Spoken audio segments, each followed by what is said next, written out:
నేరం లేని నగరం. ఇది బేతాళ కథ. దీనిని రచించిన వారు వసుంధర గారు. పట్టు వదలని విక్రమార్కుడు చెట్టు వద్దకు తిరిగి వెళ్ళి చెట్టుపై నుంచి శవాన్ని దించి భుజాన వేసుకుని ఎప్పటిలాగే మౌనంగా శ్మశానం కేసి నడవసాగాడు. అప్పుడు శవంలోని బేతాళుడు, రాజా, నువ్వు ఎలాంటి నిర్ణయం తీసుకొని దానిని నెరవేర్చడానికి అర్ధరాత్రి వేళ ఇలా ఇక్కట్లు పడుతున్నావో నాకు తెలియదు. అయితే కాలం అనుకూలించినప్పుడు సైతం ఎంతో సంయమనంతో ఆలోచించి సరైన నిర్ణయాలు తీసుకోగల వివేక సంపన్నులు కూడా ఒక్కొక్కసారి తాము తీసుకున్న నిర్ణయాల ద్వారా తమ వారిని చిక్కుల్లో పడవేస్తూ ఉంటారు. నువ్వు అలాంటి పొరపాటు చేయకుండా తగు హెచ్చరికగా ఉండేందుకు నీకు మనోహరి అనే ఒక యువతి కథ చెబుతాను. శ్రమ తెలియకుండా విను అంటూ ఇలా చెప్పసాగాడు. మాతంగ దేశంలో జలపురమనే చిన్న నగరంలో శమనకుడు అనే నిజాయితీపరుడైన బియ్యం వ్యాపారి ఉండేవాడు. అతనికి సుశీల అనే భార్య, మనోహరి అనే కూతురు, కౌశికుడు, చైతన్యుడు అనే కొడుకులు ఉండేవారు. జలపురానికి కొద్ది దూరంలో ఉన్న మణిపురం అనే పెద్ద నగరానికి పాలకుడు సుమంతుడు. ఆయనకు పిల్లలు లేక దూరపు బంధువైన సమనకుడి కొడుకు చైతన్యుణ్ణి దత్తతకు అడిగాడు. బిడ్డలను ప్రాణప్రదంగా ప్రేమించే సమనకుడు సుశీల అందుకు సమ్మతించలేదు. సుమంతకుడికి కోపం వచ్చినా బయటపడలేదు. ఒకసారి మణిపురం రామాలయంలో శ్రీరామనవమి వేడుకలు ఘనంగా జరిగాయి. వాటిని చూడటానికి భార్యాబిడ్డలతో వచ్చిన సమనకుడికి సుమంతుడు సాదరంతో స్వాగతం పలికాడు. తమ ఇంట్లోనే సకల సౌకర్యాలతో బస ఏర్పాటు చేశాడు. తగిన సమయం వచ్చింది కదా అని చైతన్యుణ్ణి దత్తత ఇవ్వమని మళ్ళీ అడిగాడు. సమనకుడు ఒప్పుకోలేదు. ఆగ్రహించిన సుమంతుడు ఆ దంపతులపై అబద్ధపు దొంగతనం నేరం మోపి రాజ్యబహిష్కార శిక్ష విధించాడు. శమనకుడు బదరికారణ్యం చేరుకుని అక్కడొక ఆశ్రమం నిర్మించుకున్నాడు. కందమూలాలు, పక్వఫలాలు తింటూ ఆ దంపతులు అరణ్య జీవితానికి క్రమంగా అలవాటు పడ్డారు. పిల్లలు మాత్రం అరణ్య జీవితం నచ్చక రోజూ గొడవ చేసేవారు. శకుని మాయాజూదంలో ఓడిస్తే అది అన్యాయమని తెలిసి కూడా పాండవులంతటి వారు అరణ్యవాసం, అజ్ఞాతవాసం చేశారు. ఆ తరువాత కురువీరులను కురుక్షేత్ర యుద్ధంలో ఓడించి తమ రాజ్యం సంపాదించుకున్నారు. దేనికైనా సమయం రావాలి. మంచి రోజులు వచ్చే వరకు మనం ఇక్కడ ఉండక తప్పదు అని సమనకుడు పిల్లలకు నచ్చచెప్పేవాడు. 9 ఏళ్లు గడిచాయి. సమనకుడి పిల్లలు పెద్దవారయ్యారు. యుక్త వయస్కురాలైన మనోహరి అందచందాలు చూసి ఆమెకు తగిన వరుణ్ణి వెతికేదెలాగా అని తల్లిదండ్రులు బెంగపడేవారు. ఇలా ఉండగా మాతంగ దేశానికి కొత్తగా రాజైన మాణిక్యవర్మ సమనకుడున్న అడవికి వేటకు వచ్చి ఒక జింకను తరుముతూ దారి తప్పాను. దాహం వేసి మంచినీటి కొలను కోసం వెతుకుతుంటే ఆయనకు మనోహరి ఎదురైంది. అద్భుతమైన ఆమె అందానికి ముగ్ధుడైన మాణిక్యవర్మ దాహం సంగతి కూడా మరచిపోయి, సుందరి, నేను మాతంగ దేశపు రాజు మాణిక్యవర్మను. వేటకు వచ్చి దురదృష్టవశాత్తు దారి తప్పాను. ఇప్పుడు అదృష్టవశాత్తు నిన్ను చూశాను. అపురూపమైన నీ అందచందాలకు ముగ్ధున్నయ్యాను. నీకు సమ్మతమైతే నిన్ను వివాహమాడతాను అన్నాడు ఆమెతో. మనోహరి సిగ్గుతో తలదించుకొని, రాజా, నేను తండ్రి చాటు బిడ్డను. నా అభిప్రాయం చెప్పడం భావ్యం కాదు. నా పేరు మనోహరి. మా ఆశ్రమం దగ్గరలోనే ఉన్నది. మీ కోరికను మా తండ్రికి చెప్పండి అని చెప్పి రాజును తమ ఆశ్రమానికి తీసుకువెళ్ళింది. మాణిక్యవర్మ సమనకుడికి తన మనోభీష్టం చెప్పి వారందరినీ తనతో రాజధానికి రమ్మన్నాడు. సమనకుడు లోపలికి వెళ్ళి విషయం భార్యాబిడ్డలకు చెప్పి మనకు రాజ్యబహిష్కార శిక్ష ఉన్నదని తెలిస్తే రాజు ఆ అన్యాయాన్ని సరిదిద్దుతాడో, నేరస్తుల బిడ్డని మనోహరితో పెళ్లి వద్దనుకుంటాడో చెప్పలేం. ఆయన పెళ్లి చేసుకుంటాననడం మనోహరిని వెతుక్కుంటూ వచ్చిన గొప్ప అదృష్టం. మనోహరి రాజును పెళ్లాడి దేశానికి మహారాణి కావాలి.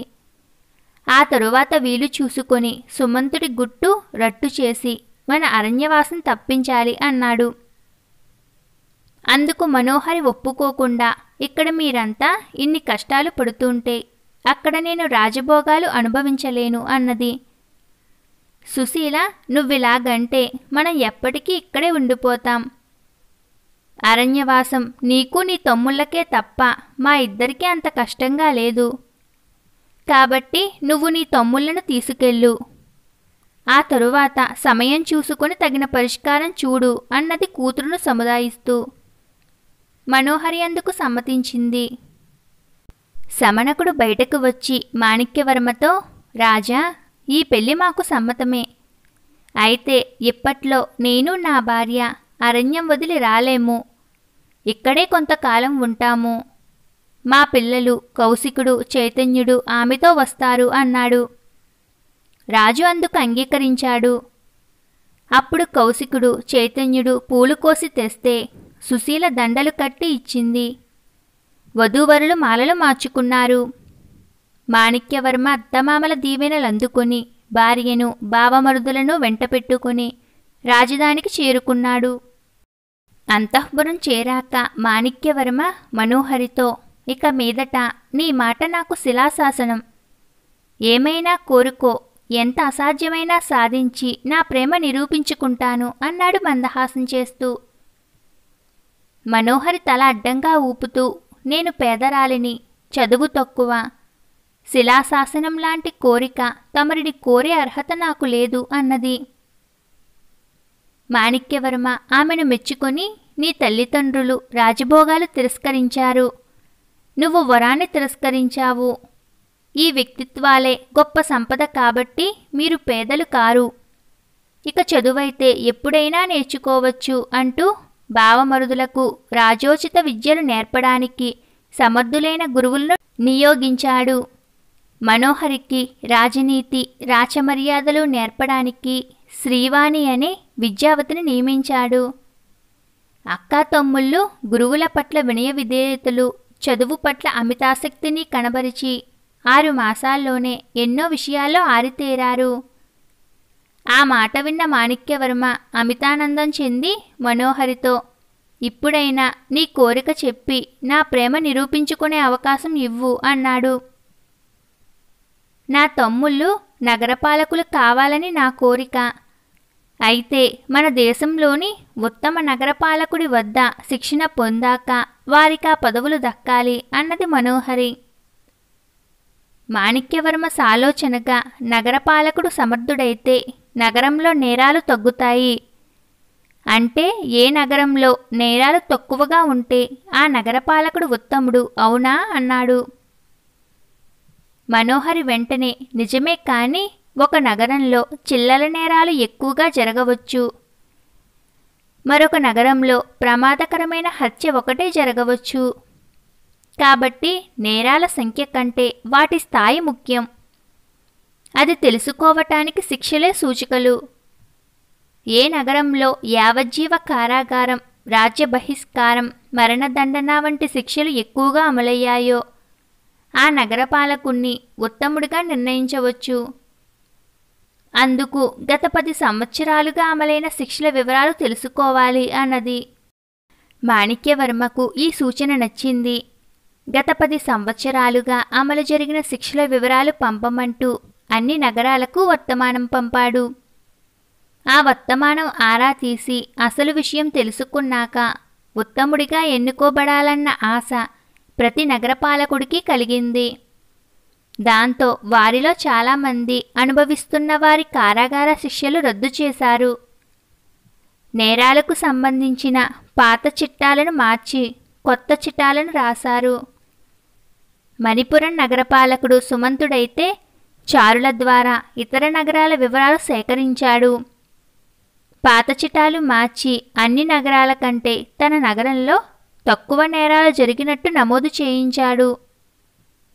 ఆ ప్రకారం గత 10 సంవత్సరాల్లోనూ మణిపురంలో యావజ్జీవ కారాగారం, రాజ్య బహిష్కారం, మరణదండన ఒక్కసారి కూడా విధించబడలేదు.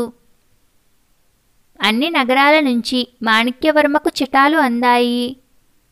వాటిని పరిశీలించాక వీటిని బట్టి నగరపాలకులందరిలోకి అధముడు సురేంద్రుడని, ఉత్తముడు సుమంతుడని తేలింది. మీ తమ్ములను సుమంతుడి వద్దకు శిక్షణకు పంపుతాను అన్నాడు. వద్దు ప్రభు, శిక్షణకు మా తమ్ములను సురేంద్రుని వద్దకే పంపండి. అరణ్యంలో ఉన్న నా తల్లిదండ్రులను సగౌరవంగా రాజధానికి తీసుకువచ్చే గౌరవం సుమంతుడికివ్వండి అన్నది మనోహరి. రాజు అందుకు సరే అన్నాడు. బేతాళుడు ఇంతవరకు చెప్పి, రాజా, మనోహరి నగరపాలకులందరిలోకి అసమర్థుడైన సురేంద్రుడి వద్దకు తన తమ్ములను శిక్షణకు పంపడం ఎంతవరకు సమంజసం? అందులోని ఆంతర్యం ఏమిటి? తన తల్లిదండ్రులకు రాజ్య బహిష్కార శిక్ష విధించిన సుమంతుణ్ణే వారి వద్దకు పంపడం వల్ల తమ గుట్టు రట్టు కాదా? ఇది కొరువితో తలగొక్కోవడం కాక మరేమిటి? నా సందేహాలకు సమాధానం తెలిసి కూడా చెప్పకపోయావో నీ తల పగిలిపోతుంది అన్నాడు. దానికి విక్రమార్కుడు రాజసత్కారం కోసం కక్కుర్తి పడకుండా తమ నగరంలో జరిగిన నేరాలు, శిక్షల వివరాలు ఉన్నదున్నట్లు పంపిన సురేంద్రుడు గొప్ప నిజాయితీపరుడు. తక్కిన వాళ్ళందరూ మోసగాళ్ళు. తను బాగా ఎరిగిన సుమంతుడు పంపిన చిటాను పరిశీలించగానే కుశాగ్ర బుద్ధి అయిన మనోహరికి ఆ సంగతి అర్థమై ఉంటుంది. నగరపాలనకు నిజాయితీపరుల వద్ద శిక్షణ పొందితేనే ప్రయోజనం ఉంటుంది. అందుకే తన సోదరులను సురేంద్రుడి వద్దకు శిక్షణకు పంపమని కోరింది. సుమంతుడు పంపిన చిటాలో తన తల్లిదండ్రుల రాజ్యబహిష్కార శిక్ష వివరాలు నమోదు కాలేదు. అంటే ఆయన అన్యాయంగా వారికి ఆ శిక్ష విధించాడనుకోవాలి, లేదా చిటా మార్చి రాయించాడనుకోవాలి. బయటపడితే ఈ రెండూ నేరాలే. రట్టయ్యేది సుమంతుడి దుర్మార్గమే.